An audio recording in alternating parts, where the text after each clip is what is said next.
sampai teman-teman lulus, maka untuk pengisian KRS itu adalah dilakukan secara mandiri oleh teman-teman sendiri. Nah, ditempuh untuk mahasiswa semester 2 itu sudah disesuaikan berdasarkan paket yang ditawarkan oleh program studi masing-masing. Biasanya kisaran SKS adalah biasanya 20 SKS. Nah, untuk jumlah SKS yang dapat ditempuh mahasiswa ketika nanti di semester 3 dan seterusnya, maka nanti berdasarkan persentase dari IPS yang diperoleh. Jadi contoh, untuk IPS yang di bawah 3, maka maksimal yang ditempuh adalah 20 SKS, atau sesuai paket yang ditawarkan oleh program studi. Lalu untuk IPS di atas 3 atau sama dengan 3, itu teman-teman dapat menempuh maksimal di 24 SKS. Nah, acuan indeks prestasi ini itu adalah berdasarkan pada semester sebelumnya. Jadi contoh untuk semester genap sekarang itu maka berdasarkan acuan IPS adalah berdasarkan IPS semester genap di tahun sebelumnya. Begitu juga nanti sebaliknya untuk pengisian KRS semester ganjil. Contoh di pengisian KRS untuk semester 3, semester 5, dan semester 7, maka untuk pengisian untuk standar IPS yang digunakan adalah di semester ganjil sebelumnya lagi. Seperti itu. Nah, ini adalah jadwal untuk pengisian KRS yang perlu teman-teman catat, jangan sampai terlewatkan, yaitu untuk teman-teman angkatan 2 ya. Untuk slide-nya masih belum terganti ya dari tadi. Oh, sekarang udah? Belum. Ya tadi judul Udah terganti belum? Kalau di saya sih belum terganti nih. Belum, Miss. Saya juga belum, Pak. Oh. Saya juga belum. Atau Ini sekarang di teman-teman munculnya apa? Prosedur. Sir. Aduh. Sorry. Oke, saya tampilkan begini aja ya. Masih belum ada perubahan, Pak. Mungkin boleh di-reshare ulang. Dan jangan sampai terlewatkan adalah khusus angkatan 2025, angkatan 2024 dan 2023, ini kan KRS kan masih bersifat paket. Jadi pengisian KRS adalah mulai di kemarin, di tanggal 25 September sampai dengan paling lama di tanggal 5 Oktober ya teman-teman. Jadi nanti pastikan jangan sampai terlewatkan. Lalu untuk angkatan 2022 dan sebelumnya, itu pengisian KRS itu masuk kategori non-paket yang dimulai di 20 Oktober sampai 2 November. Lalu untuk paket KRS lambat, yang tidak mengikuti pengisian KRS di dua periode di atas, dan juga bagi mahasiswa yang pernah cuti atau pindah program studi, itu pengisian KRS-nya adalah di 10 sampai 28 November. Seperti itu. Nah, ini berubah ya, layarnya berubah ya teman-teman ya. Belum. Nggak berubah ya slide-nya ya. Berubah, Sir, berubah. Berubah, Sir. Oke, jadi untuk pengisian KRS paket sekarang ya. Jadi pada dasarnya untuk pengisian KRS itu mungkin teman-teman yang adalah semuanya sama, baik itu paket maupun non paket. Pada dasarnya adalah lewat menu registrasi.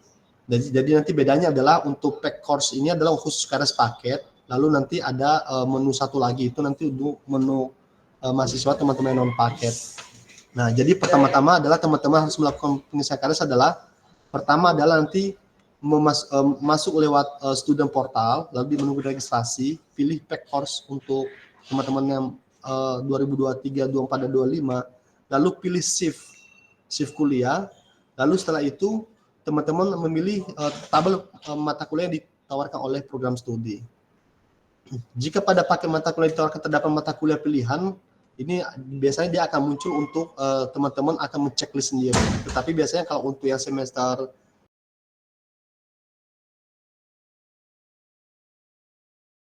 teman-teman ingat bahwa untuk KRS ini akan terproses ke sistem adalah apabila telah melakukan pembayaran biaya kuliah.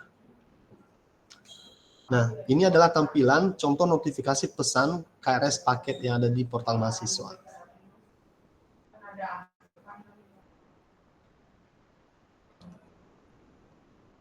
Layarnya berubah ya teman-teman ya, saya konfirmasi dulu ya, berubah ya.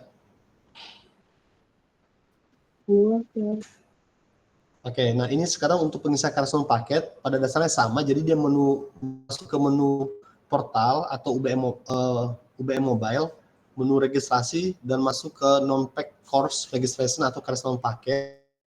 Sama juga adalah memilih shift pagi ataupun malam, Lalu setelah itu dia biasanya memilih mata kuliahnya secara mandiri nih. Nah, dan diharapkan agar sebelum melakukan penelitian KRS bisa mungkin agar berkonsultasi terlebih dahulu dengan program studi agar tidak terjadi kesalahan dalam melakukan penelitian KRS.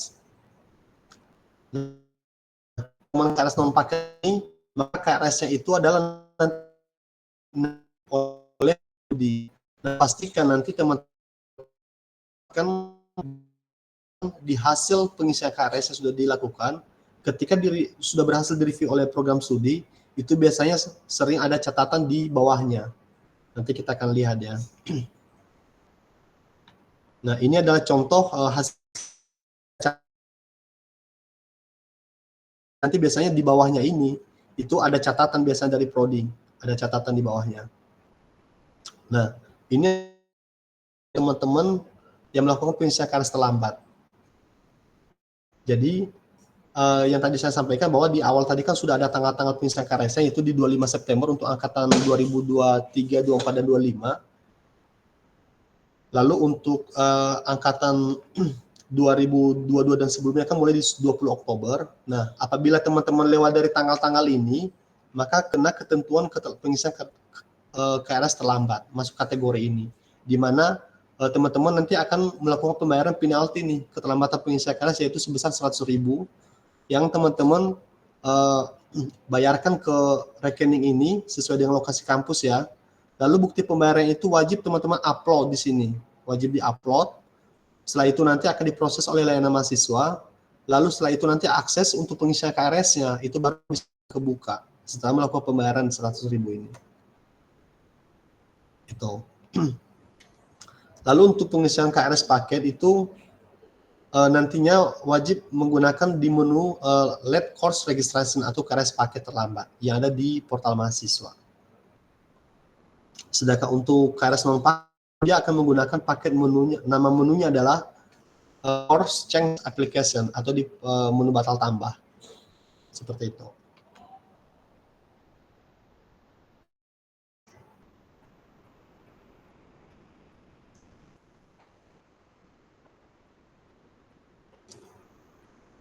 Nah, untuk KRS, untuk semua KRS ini pada dasarnya seperti tadi saya informasikan di awal, itu nanti akan terproses apabila teman-teman telah melakukan pembayaran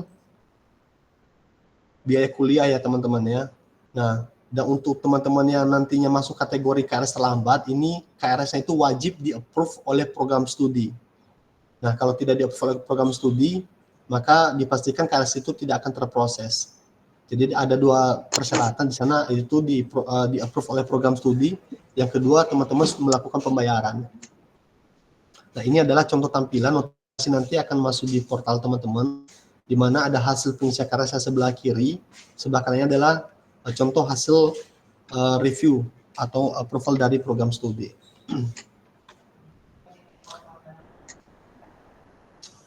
Nah, untuk teman-teman yang sebelumnya mungkin pernah pindah program studi atau pernah cuti, maka nanti untuk pengisian KRS itu adalah menggunakan menu Course Change Application. Ya, nanti dimulai di 10 November ya teman-teman ya, untuk yang pernah cuti dan pernah pindah program studi, mulainya di 10 November sampai 28 November.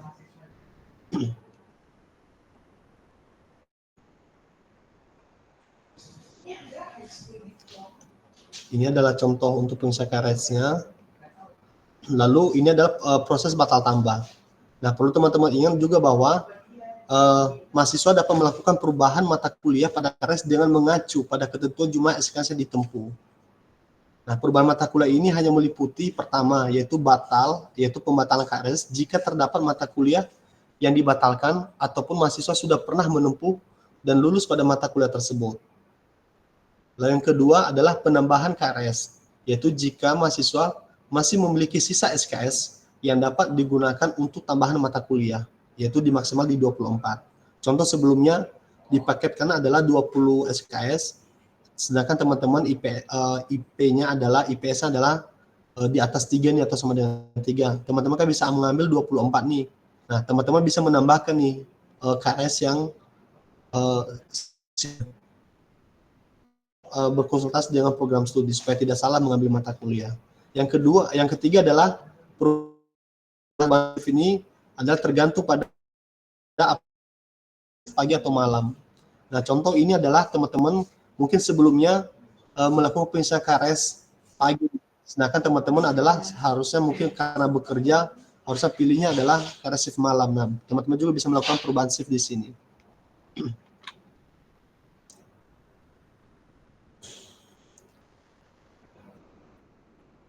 Oke, ini ketentuannya sama dengan sebelumnya.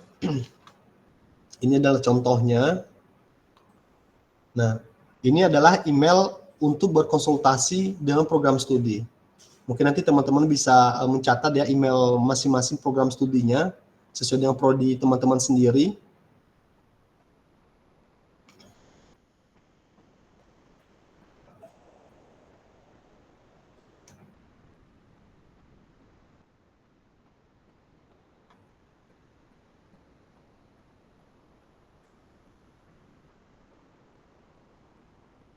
Jadi nanti teman-teman bisa berkonsultasi lewat email ini ya.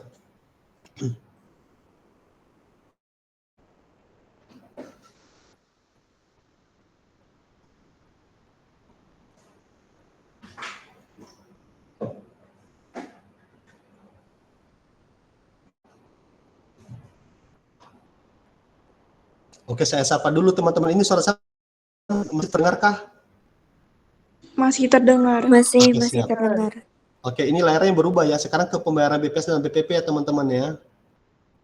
Yes, sir. Oke, nah kita masuk ke informasi pembayaran kuliah ini. Nah, tadi kan sudah diinformasikan terkait dengan jadwal pengisian KRS. Nah, pada dasarnya pada saat melakukan pada saat itu juga untuk periode pembayaran itu adalah sudah dimulai. Jadi tadi kan pengisian KRS kan mulai di 25 September mulai kemarin. Nah, ini berarti maka mulai juga periode pembayaran kuliah di mana angkatan 2023, 2024 dan 2025 itu periode pembayarannya adalah dimulai di 25 September sampai dengan 1 November 2025. Berarti paling terakhir adalah di 1 November. Lalu untuk angkatan 2022 dan sebelumnya, periode pembayarannya adalah sesuai dengan periode pengisian KRS yaitu mulai di 20 Oktober sampai dengan 1 Desember 2025. Jadi minta tolong kepada rekan-rekan semuanya agar dapat menginformasikan hal ini juga kepada orang tua atau kepada wali yang memang selama ini melakukan yang biasanya melakukan pembayaran biaya kuliah supaya tidak terlewatkan. Karena apabila lewat dari tanggal-tanggal ini nanti akan ada denda seperti itu. Nanti kita akan lihat ya. Nah, biaya BPS dan BPP yang harus dilihat di mahasiswa di book payment information jika teman-teman sudah berhasil mengisi KRS. Jadi seandainya teman-teman belum melakukan pengisian KRS maka tagihannya belum muncul. Jadi tagihan akan muncul apabila teman-teman sudah melakukan pengisian KRS. Nah, untuk pembayaran biaya kuliahnya itu lewat virtual account mahasiswa. Virtual account itu dapat teman-teman akses lewat portal mahasiswa juga di menu profile. Nah, di menu profile itu ada nomor VA kalian, lalu juga ada nama VA kalian apa. Jadi pastikan ketika kalian mau melakukan transfer, pastikan bahwa nomor VA-nya sesuai sama nama VA-nya sesuai dengan yang tertera pada profil mahasiswa tersebut. Nah, seandainya berbeda bagaimana?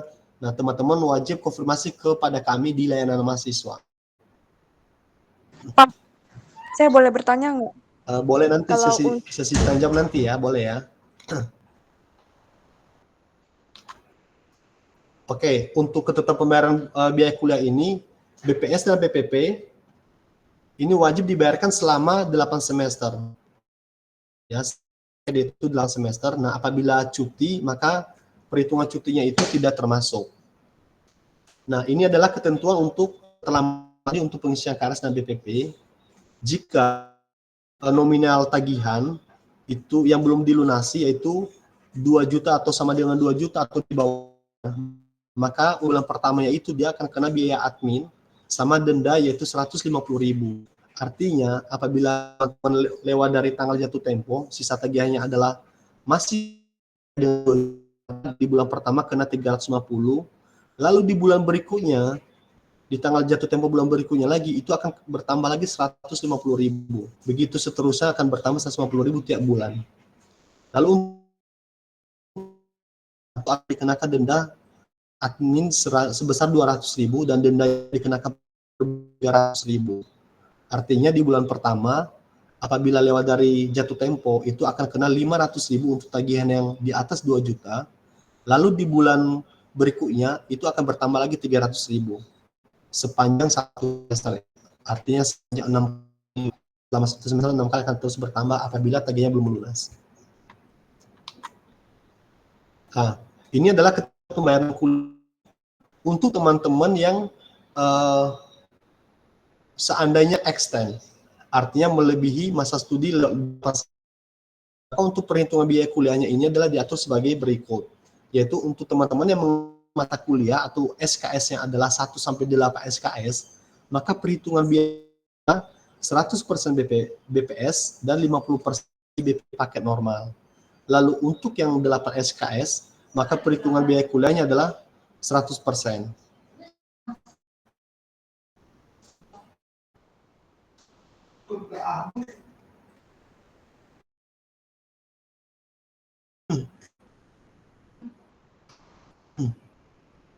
Nah, ini teman-teman khusus Hospar.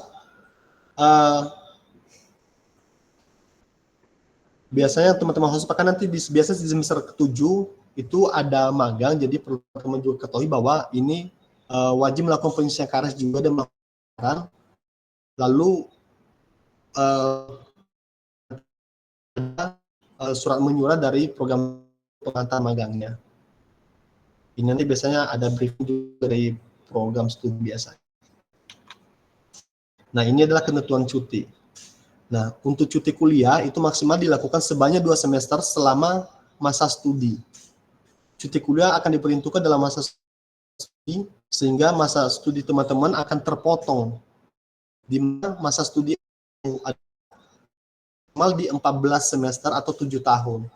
Artinya, apabila teman-teman melakukan cuti 2 semester atau 1 tahun, maka masa studi untuk kuliahnya itu hanya tersisa 6 tahun. Seperti itu.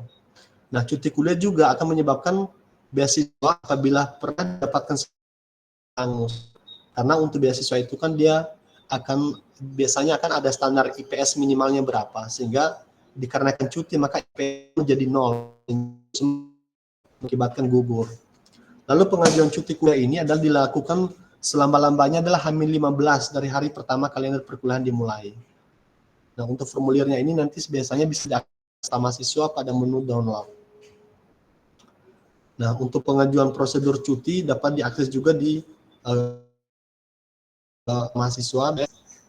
Nah, khusus teman-teman yang masih angkatan 2025, maka di semester 2 itu masih tidak diperkenakan cuti, baru diperkenakan dimulai di semester ketiga. Tetapi kami berharap sebisa mungkin jangan pasti akan menghambat atau tidak lulus tepat waktu nantinya. Nah, ini apabila nantinya KRS atau jadwal telah terbagi kepada teman-teman sudah bisa akses di portal, maka tidak diperkenankan untuk melakukan pindah-pindah jadwal atau tukar kelas dari yang telah ditentukan. Karena secara sistem untuk plottingan jadwal itu adalah sudah diatur by system, sehingga tidak dapat dilakukan secara request. Nah, ini adalah informasi terkait dengan kegiatan yang ada di layanan mahasiswa dan juga kegiatan yang ada di layanan akademik. Apabila teman-teman memerlukan informasi atau membutuhkan informasi terkait dengan pengisian KRS, pembayaran, nilai, pengurusan cuti, pengurusan KTM karena hilang atau rusak, atau terkait dengan skripsi, pembelian modul, pembelian alma mater dan seragam, ataupun terkait dengan ijazah, teman-teman bisa bertanya langsung ke layanan mahasiswa. Lalu untuk kegiatan terkait dengan perkuliahan, presentasi dan perizinan kuliah, termasuk ujian, teman-teman bisa datang dan bertanya ke layanan akademik. Ini adalah kontak person yang bisa teman-teman hubungin, jadi bisa lewat kontak as, ataupun juga bisa lewat nomor extension yang tertera di gambar.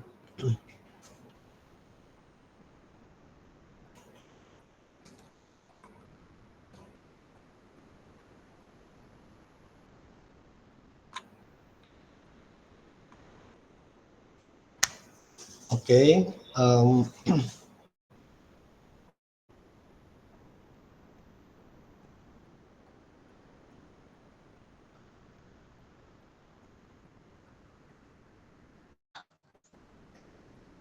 Kalau tidak salah, kan teman saya ada yang mau ini ya pindah prodi, takutnya ya pindah prodi pasti tanggal 10 kan kalau nggak salah.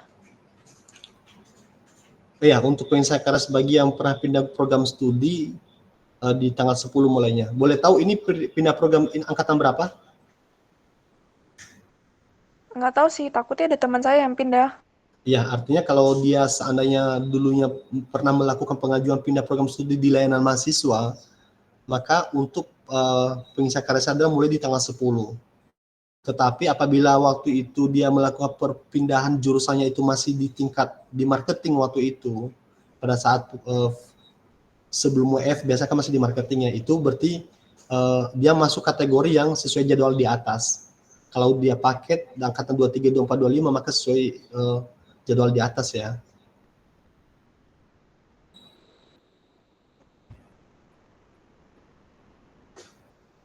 Oke, cukup jelas Fanny. Kak, izin bertanya.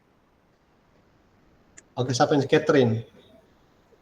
Ya, saya Catherine dari program studi Ilmu Komunikasi, mahasiswa aktif semester 1.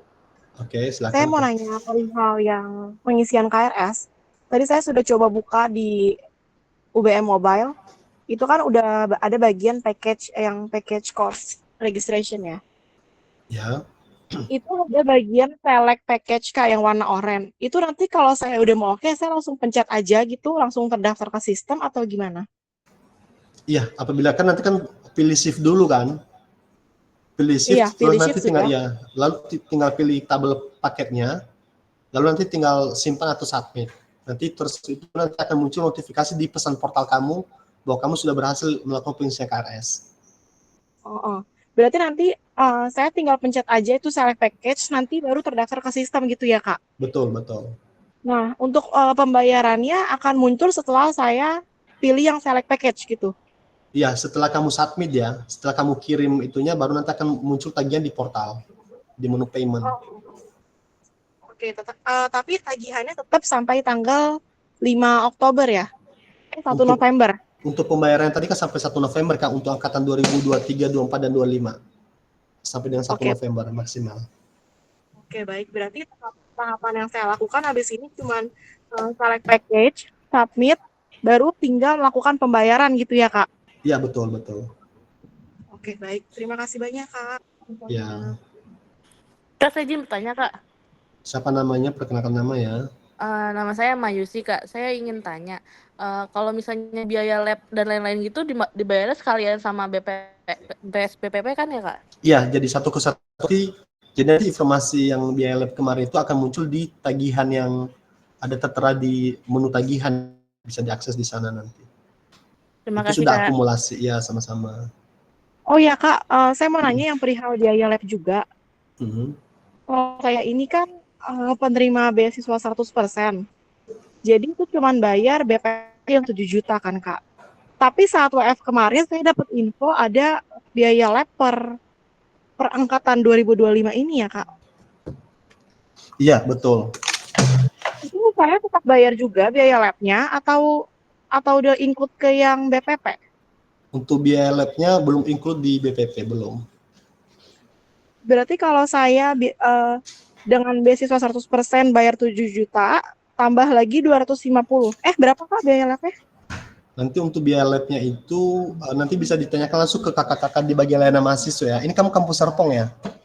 Oh, kampus Serpong. Ya, boleh nanti ke layanan mahasiswanya ya, untuk ditanyakan terkait dengan biaya labnya ya. Oh, berarti itu nggak include ya, Kak? Ada biaya tambahan lagi? Belum ya. Sesuai dengan informasinya di UF kemarin ya. Oh, selain biaya lab ada biaya-biaya apa lagi nggak, Kak, yang belum include di BPS? Untuk saat ini, karena ini adalah bicara tagihan di semester kedua, itu hanya ada yang untuk semester 1 itu hanya tambahannya di biaya labnya saja. Oh, oke, baik. Oke teman-teman, ini kami kasih, ya terima kasih Catherine. Nanti bisa tanya ke kakak-kakak di layanan mahasiswa ya. Iya Kak, terima kasih. Oke, ini teman-teman kami hanya berikan kesempatan 2 penanya aja ya, karena waktu kita sangat terbatas. Lalu apabila nanti ada yang tidak bisa kami jawab di sini, bisa teman-teman tanya ke kakak-kakak layanan mahasiswa. Permisi, Sir.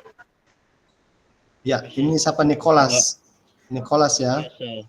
Maaf, tadi saya nggak datang tepat waktu. Tapi jadi terkait dengan KRS, itu kan saya masih belum punya BCS, Kak. Jadi nanti ngomongnya sama layanan akademik kan kalau buat pembayaran KRS. Bukan layanan akademik, kalau untuk terkait pembayaran itu di bagian layanan mahasiswa ya. Iya, maaf, maksudnya layanan mahasiswa.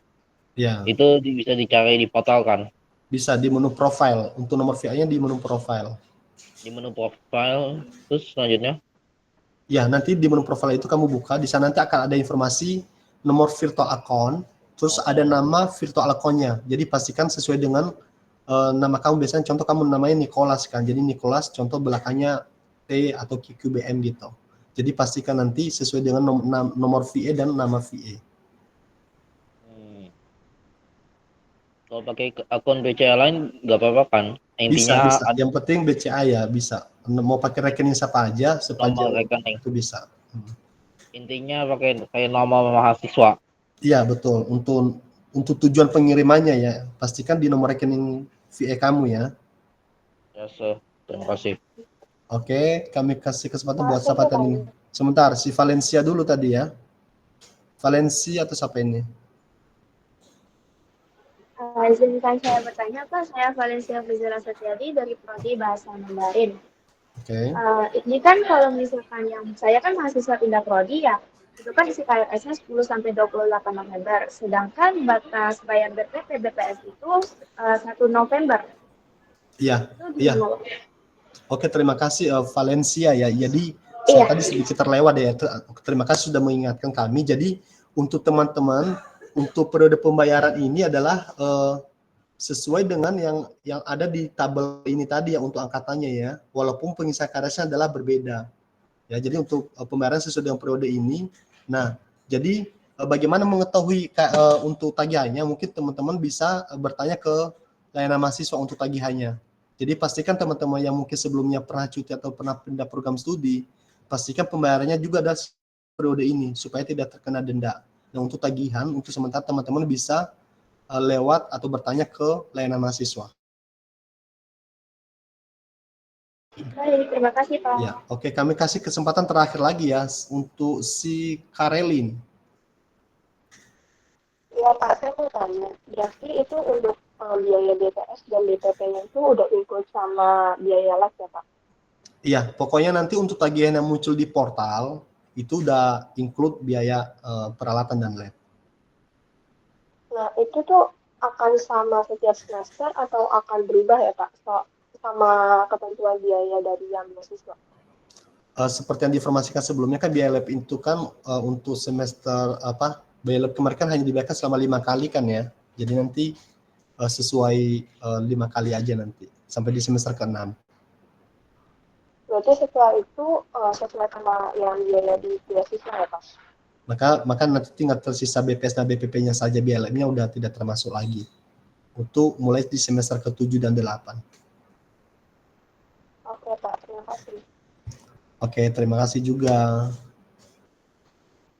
Oke, teman-teman, karena waktu kita sangat-sangat terbatas, karena kami juga ada kegiatan setelah ini, jadi kami mengucapkan terima kasih atas partisipasi teman-teman semuanya telah menghadiri briefing pengisian KRS dan pembayaran biaya kuliah.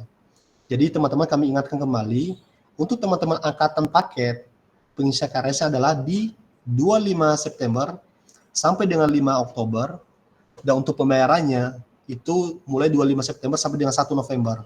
Ini berlaku untuk angkatan 2023, 2024, dan 2025. Lalu untuk angkatan non-paket, 2022 dan sebelumnya, itu pengisian KRS mulai di 20 Oktober. Ya. Dan pastikan tidak melewati tanggal-tanggal tersebut. Oke, terima kasih teman-teman. Jangan lupa mengisi list presensi ya. Terima kasih dan selamat siang, selamat beraktivitas kembali. Terima kasih. Terima kasih Kak. Terima kasih, Kak. Thank you, sir. Terima kasih, Kak. Selamat siang, sir.